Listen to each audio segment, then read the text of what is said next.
Hi, I'm Zia. Hi, I'm Megan. Welcome to Saxon Wrap Up. Today our discussion is going to be on dress code and feminism. Right, how do you feel about dress codes?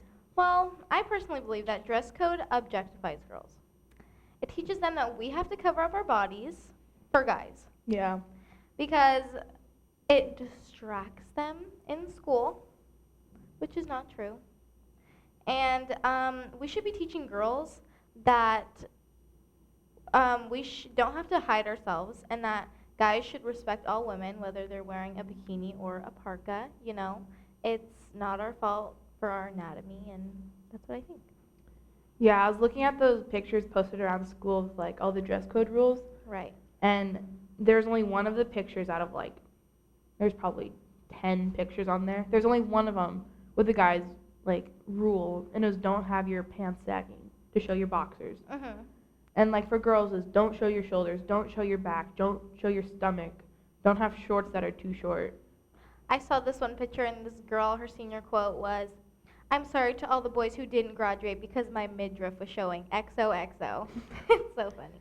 Like I don't think like a shoulder will affect a boy's education. Or a back, or a little part of your back, like. Yeah. And for teachers and like staff to say like, you know, you have to leave class To change. because you're distracting this boy's education. You're telling us we have to leave like learning, we have to affect our education so we don't affect boys' education. You're saying a boy's education is they're more entitled to an education than we are. Yeah. I mean, if a guy walked into school shirtless, you know, I don't think that would distract anyone. I mean, they would probably get in trouble, but like Yeah. that doesn't distract anyone. But if a girl were to walk in anywhere, you know, With a bra. just showing her stomach, Yeah. you know, people would go crazy. Yeah, it's And I think so that's a bad. problem. Yeah. Okay, here are some quotes. "It's teaching us that if a guy harasses us, it's our fault for how we are dressed. Don't humiliate her because she's wearing shorts. It's hot outside. Instead of shaming girls for their bodies, teach boys that girls are not sexual objects." I was talking to a few boys, and they even said they were offended because the school is making them out to be uncontrollable sexual monsters. Mhm. And that's true. Like, If you honestly ask a guy, "Do you stare at that girl's shoulder? Do you stare at that?" No, they don't. They don't care. Like, well, most of them. Like, it's not a big deal. if you care about a shoulder, that's weird. If you're really into that, then You do you. yeah, you do you, boo. But like shoulders and a back and like your stomach and your legs, that I don't see how that could like distract someone from an education. Yeah, I think the rules are they're a little overboard, but I do agree that we still need some sort of dress code just to look professional at school. I mean, you don't want to look like a slob. Yeah, But don't come to school in pajamas, don't come in a swimsuit. But you know, if you want to show your shoulders, if it's hot outside, yeah, who like cares? Like, yeah. Okay, on to feminism. What's your opinion on that? I think feminism is very important in this culture, but I kind of feel like it's turned into something that it wasn't intended to be. It's kind of become a women's right movement, and I don't think that's what it should be. Because feminism is the advocacy for social, political, and economical equality of the sexes.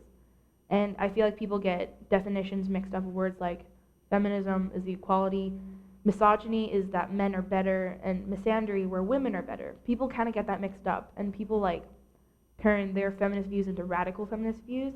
And radical feminism is the perspective within feminism that calls for a radical recording of society, which male supremacy is eliminated for social and economical context.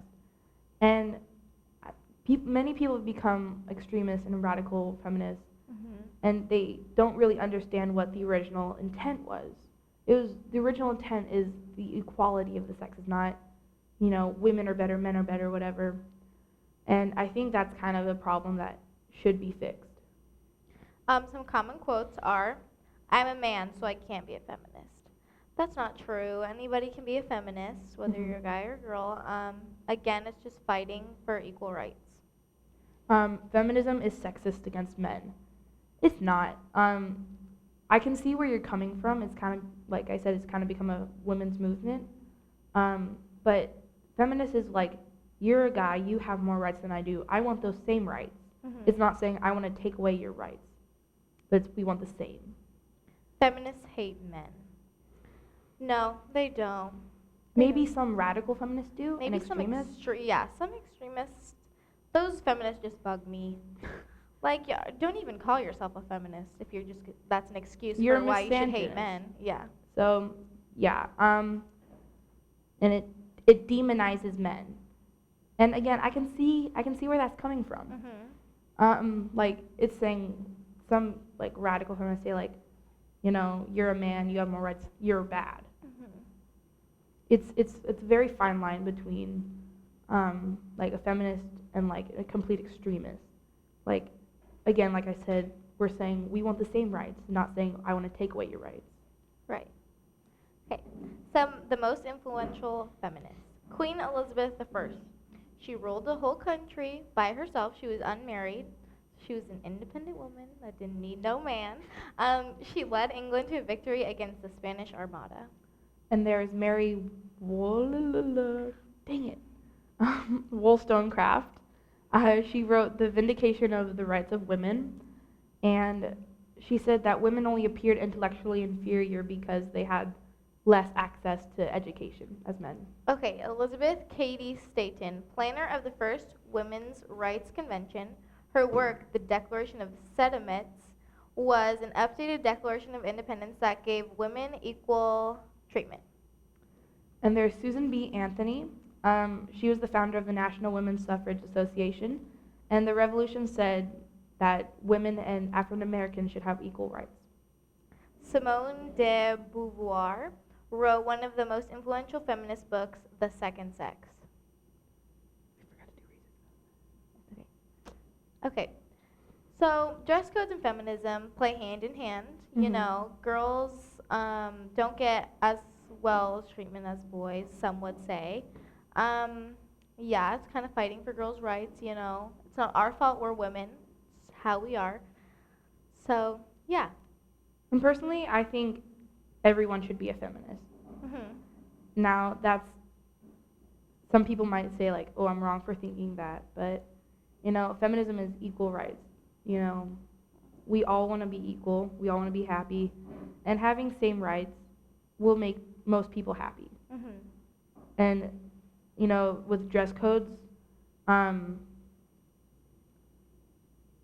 shoulders aren't bad.